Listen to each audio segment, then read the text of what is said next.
அன்பிற்கினிய மாணவ செல்வங்களுக்கு வணக்கம்.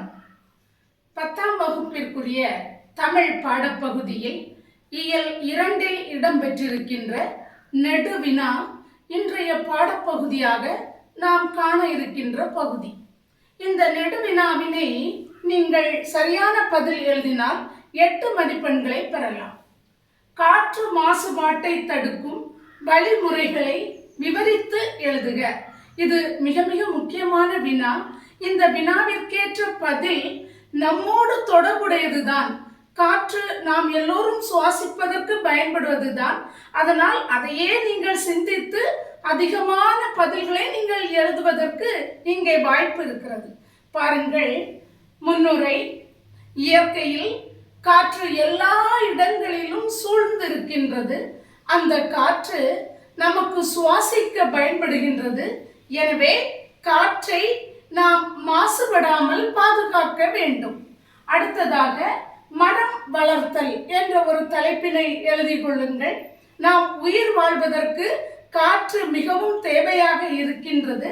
அதற்கு நாம் நம்முடைய வீட்டை சுற்றிலும் வீதியிலும் அதிகமான மரங்களை வளர்க்க வேண்டும்.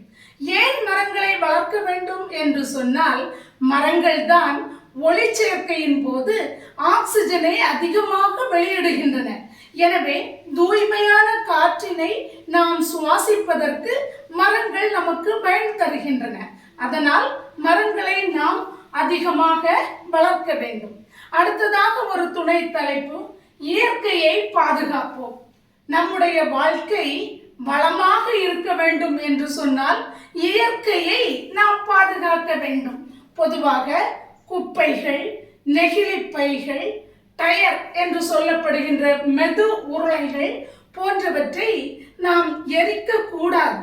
அது மட்டுமல்ல, மிகுதியான பட்டாசுகளை வெடிப்பதை நிறுத்த வேண்டும்.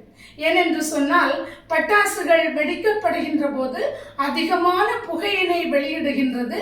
அது காற்றோடு கலக்கின்ற போது அந்த காற்றினை நாம் சுவாசிக்க வேண்டியது வருகின்றது. அது மட்டுமல்ல, அதிக புகையினை வெளியிடக்கூடிய தொழிற்சாலைகளையும் நாம் தடை செய்ய வேண்டும். அந்த தொழிற்சாலைகளில் இருந்து அதிகமான புகை வெளிவந்தது என்றால் நம்முடைய காற்று மாசுபாடு அடைய வேண்டிய சூழ்நிலை ஏற்படுகின்றது. இனி பாருங்கள், காற்று மாசுபாட்டை தடுக்கும் வழிமுறைகள் என்னென்ன என்று ஒரு துணை தலைப்பினை இட்டுக் கொள்ளுங்கள். நாம் பொதுவாக பொது போக்குவரத்தினை எல்லோரும் பயன்படுத்த வேண்டும். தனி மனித பயன்பாட்டினை ஊர்தி போக்குவரத்தில் குறைக்க வேண்டும். அப்படி குறைக்கின்ற போது காற்று மாசுபடுவதை நம்மால் தடுக்க முடியும். அது மட்டுமல்ல, குளிர்சாதன பெட்டியில் இருந்து குளோரோஃப்ளோரோ கார்பன் என்கின்ற நச்சு வாயு வெளியிடப்படுகிறது என்பதை நாம் அறிவோம். எனவே குளிர்சாதன பெட்டி பயன்பாட்டினையும் நாம் குறைக்க வேண்டும்.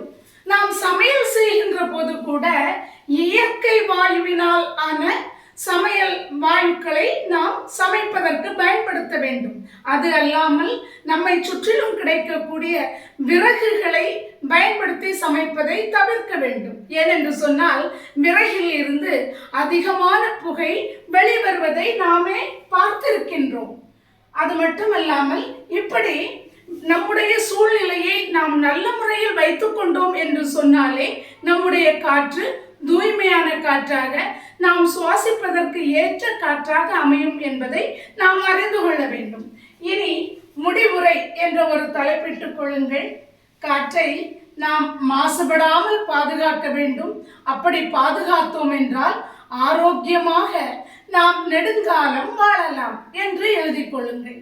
மாணவர்களே, இப்படி இந்த குறிப்புகளை பயன்படுத்தி கொண்டு காற்று நம்மோடு எப்படி ஒட்டி உறவாடுகிறது என்பதையே சிந்தித்து இதற்கேற்ற பதிலை நீங்கள் அருமையாக எழுதுங்கள்.